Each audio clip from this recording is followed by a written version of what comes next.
சென்னை மாநகராட்சியில் வளர்ப்பு நாய்களுக்கு உரிமம் பெறாதோரின் வீடுகளுக்கு சென்று அபராதம் விதிக்கும் நடவடிக்கை ஓரிரு வாரங்களில் தொடங்க உள்ளது என கால்நடை பிரிவு அலுவலர் காமல் உசேன் தெரிவித்தார்.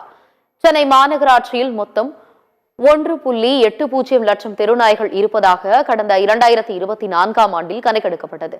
அவற்றில் 1.47 லட்சம் தெருநாய்களுக்கு ரேபிஸ் தடுப்பூசி செலுத்தப்பட்டது. அவற்றில் 16,611 தெருநாய்களுக்கு தடுப்பூசியுடன் கருத்தடை சிகிச்சையும் அளிக்கப்பட்டு கண்காணிக்க மைக்ரோசிப் பொருத்தப்பட்டுள்ளது.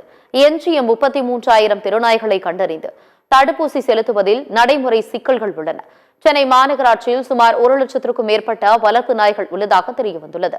ஆனால் தற்போது வரையில் 74,000 வளர்ப்பு நாய்களுக்கு மட்டுமே அவற்றின் உரிமையாளர்கள் உரிமம், தடுப்பூசி மற்றும் மைக்ரோசிப் பொருத்தியுள்ளதாக தெரிகிறது.